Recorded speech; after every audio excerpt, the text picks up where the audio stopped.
Here's what's going to happen. I'm going to read this, and you're going to listen.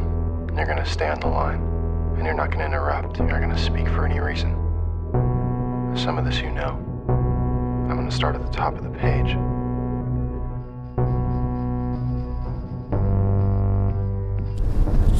Ora viva, amiguinhos, estamos aqui de volta no trânsito a fazer o podcast diretamente dentro do carro para termos mais ambiente, de chuva a bater, é final de tarde e os carros não andam.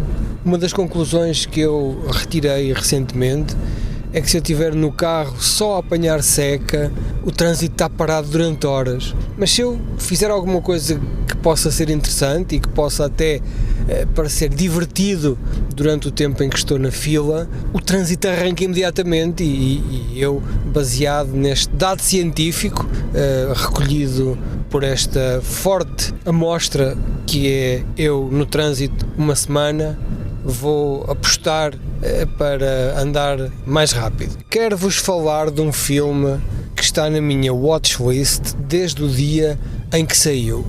O filme em questão é o Primer, de 2004, realizado por um senhor chamado Shane Carruth. Este filme foi feito com um orçamento de $7.000, que em 2004 era tão pouco como hoje. $7.000 servirá para as refeições de meia dúzia de pessoas durante uma semana ou duas. Mas de facto é que este rapaz, este jovem realizador, na altura aspirante, amador, criou um guião sobre viagens no tempo. Criou aqui uma narrativa muito própria e muito densa que eu vou tentar num minuto arranhar a superfície.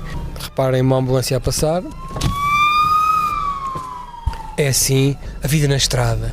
E então esta história é a seguinte: um grupo de engenheiros está no início numa casa, numa garagem, a fazer testes para uma maquineta que terá como objetivo reduzir a gravidade ou fazer qualquer operação que anule a gravidade. Uma coisa tecnologicamente revolucionária. Aquilo é a malta que está a investir todas as suas poupanças naquele projeto porque acredita que aquele projeto irá no futuro mudar completamente a vida na Terra. Um dia descobrem que uma bactéria que está dentro da maquineta, há uma semana, diria eu, vai para o laboratório e descobre-se que aquela bactéria tem, sei lá, centenas de dias, anos talvez, e os gajos pensam: oh diabo, como é que tal coisa é possível? Bem, vamos então analisar. E um dos rapazes começa a ponderar e a analisar e percebe que poderá haver a possibilidade daquela maquineta que eles fizeram acidentalmente ser uma máquina do tempo ou ter propriedades que permitam de alguma maneira viajar no tempo. Então fazem uma versão maior, do tamanho de uma pequena garagem, e metem-se lá dentro e ligam então a sua maquineta, um conjunto de bastidores com coisitas, luzes e coisas analógicas, cabos. Descobrem então que conseguem viajar no tempo voltando para o início do dia. Então o mecanismo é o seguinte: eles vivem o dia normalmente, depois vão para a maquineta, voltam outra vez para aquela manhã e revivem aquele dia. Eles têm que ter muito cuidado para não criar os tais paradoxos. Para isso eles escondem-se no hotel durante o dia, reunindo informação da internet, nomeadamente da bolsa, que é para depois, quando voltam de manhã, conseguirem fazer um conjunto de investimentos que lhes renda 30%, 40%. E então eles andam a fazer isso durante uns dias para conseguir arranjar dinheiro. Mas depois apercebe-se que existe uma maquineta ainda maior que permite voltar semanas atrás e que um deles já o andava a fazer e andava a fingir. E depois nós percebemos que há 2 ou 3 loops deste género. Há um que sabia coisas, mas depois ainda afinal o outro ainda sabia mais porque já tinha previsto e tinha andado mais atrás e tinha tido mais preparação.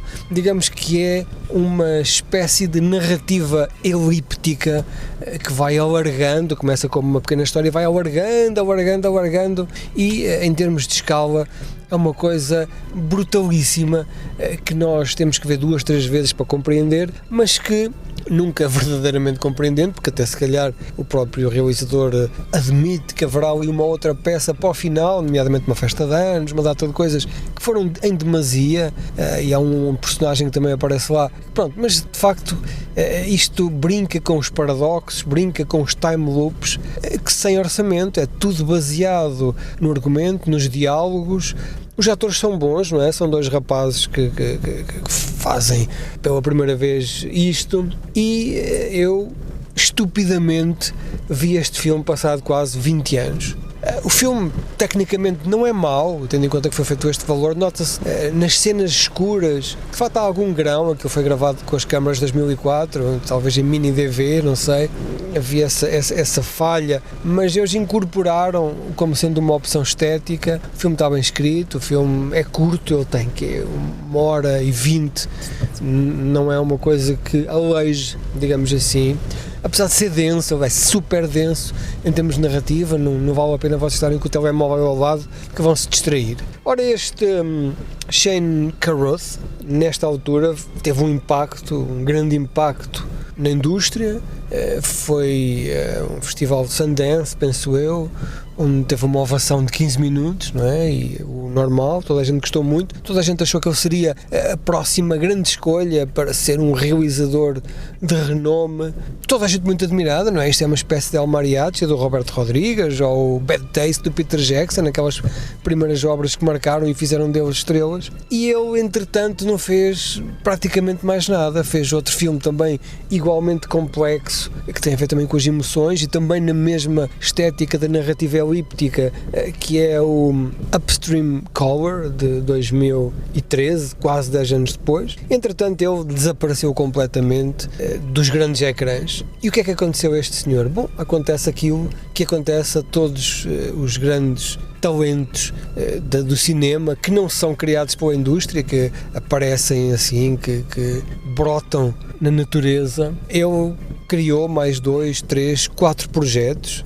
todos eles verdadeiramente inovadores, todos eles com uma maneira de contar histórias, com narrativas hipnóticas, sempre neste esquema relativamente complexo, diga-se, mas histórias que são densas e que agarram. Esses guiões, esses argumentos estão todos disponíveis. Ele próprio disponibilizou-os no Twitter quando ele percebeu que não havia futuro para ele, porque o que é que lhe propunham? Ou os estúdios pegavam nos seus projetos e tentavam estupidificá-los ao máximo, de maneira a que eles fossem consumidos como blockbusters, mas então ele acabou por se desiludir com a indústria, acabou por não avançar com nenhum projeto, ficou triste, acabou por entrar em depressão e ficou extremamente aborrecido com o facto de Hollywood lhe ter falhado, porque, quer dizer, é o que falamos recorrentemente aqui e em todo lado. Hollywood quer a fórmula, Hollywood quer as coisas simples e quer que as coisas sejam cheias de clichês e lugares comuns, que é para toda a gente ir ao cinema e perceber.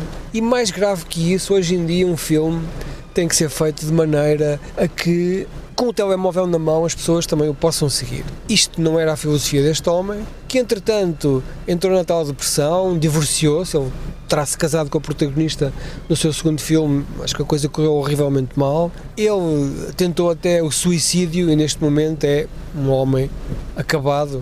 Será talvez, sei lá, repositor de stocks no Audi de Connecticut, não faço ideia, mas ele está no Twitter, vocês podem seguir a história dele, que é uma montanha russa com uma volta, foi muito acima e caiu para o fundo e não conseguiu voltar a subir. Primer é este filme obrigatório, ele faz parte de todas as listas que sejam time loops, lá está ele, baixo orçamento, lá está ele, primeiras obras, lá está ele, grandes sensações de Sundance, lá está ele.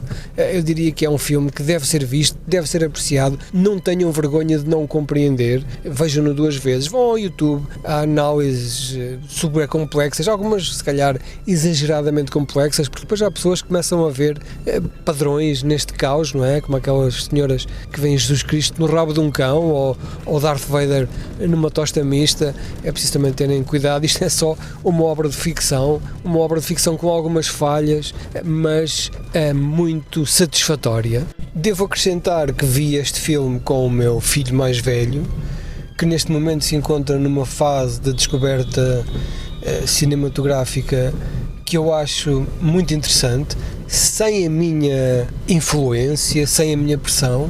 Ele está a descobrir aquilo que gosta e eu fico encantado quando ele me diz que gosta de filmes de paradoxos do tempo, de time loops, de viagens no tempo, da parte mais científica, se calhar mais baixo orçamento desta área, deste subgénero do cinema, e eu cá estou para o acompanhar, descobrir novas obras e rever velhas obras. Já lhe sugeri um ou dois, já vimos também alguns e vamos então por aqui falando. Lá fora chove, como podem ver, não está nada agradável, o trânsito de facto flui, isto funciona mesmo. Se eu fizer um podcast, o trânsito anda muito mais rápido, poderá até, diria eu, ser uma das soluções que irei apresentar na Câmara Municipal para acabar com o trânsito nesta cidade de Coimbra, que neste momento se encontra imersa no mais profundo caos. And there were days, good days, when by anyone's judgment, they would have to be considered clever. No one would say that what they were doing was complicated. It wouldn't even be considered new. They took from their surroundings what was needed and made of it something more.